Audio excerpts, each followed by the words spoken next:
push button, spinning reel, bait caster, conventional reel. The question is, how the heck do you cast them?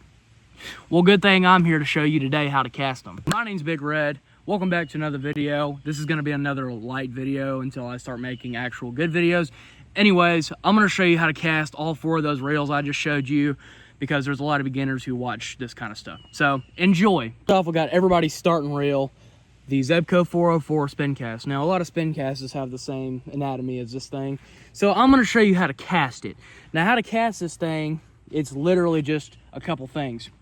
Your button right here and your handle. So hold the button down, swing it back, and as you're swinging forward, when you get to here, let the button go. So kind of like this. And you got it. Show that to you again in slow-mo.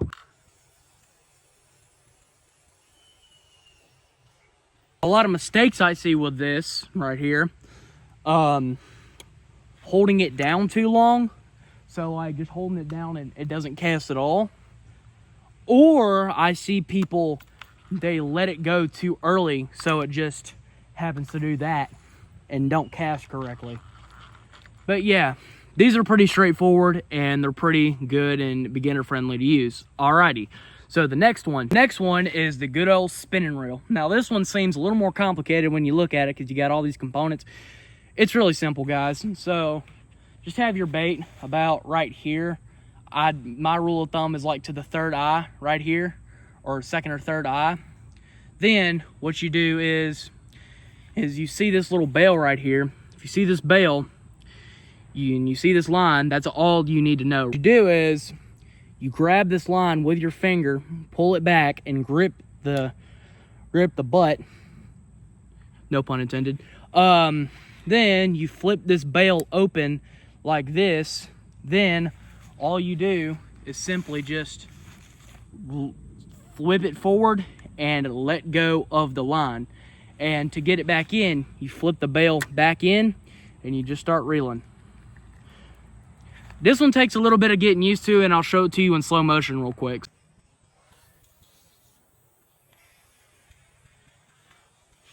Next up is the bait caster, which all the old heads call it a thumb buster, but it's a bait caster.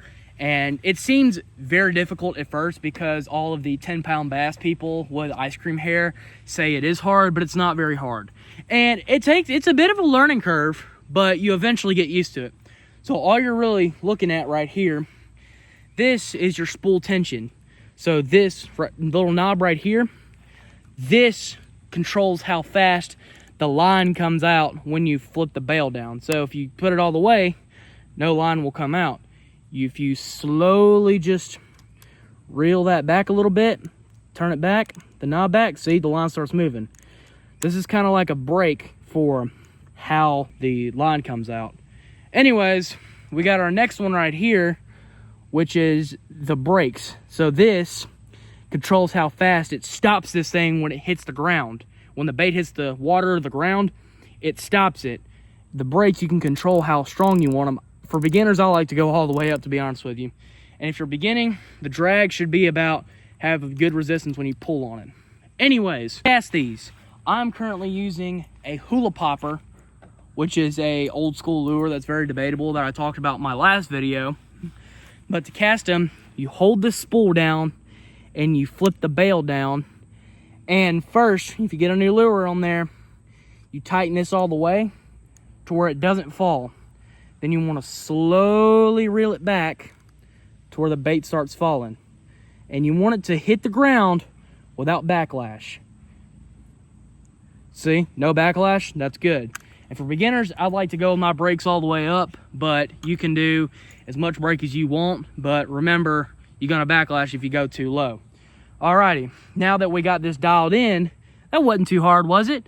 Now, gosh, it's hot. You just flip the bail down, have your thumb on the spool, and then swing it back, let go of the spool, and then grab the spool again right before it hits the ground. Practice doing that on land before you get it in the water so you know how to do it before you accidentally hook a bass and get it all tangled up, and it won't be a good time. Alrighty, I'll do this again in slow motion for you.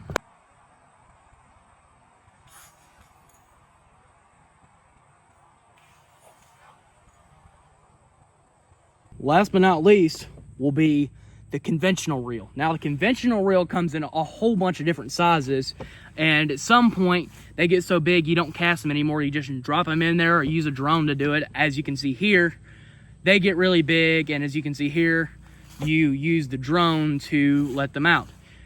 Anyways, on one like this, like an Abu Garcia Ambassador like this one, you have usually a spool tension knob, but I don't in this case. So, but regardless, what you want to do, hold the spool down and obviously have your drag correctly. On all of these you do. This little button right here, push it down, and it's tricky, but when you cast it, you feather the spool the entire time. So kind of go like that through the whole spool until it hits the water. These don't really cast far, but they cast heavy stuff and they're able to retrieve in heavy stuff. I'll do that one more time in slow motion for y'all.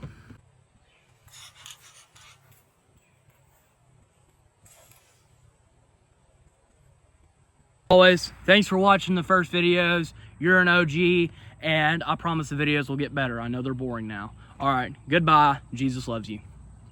If you enjoyed this video, please consider liking and subscribing. I have more videos coming out to this channel that are just like this. All right, goodbye. Jesus loves you.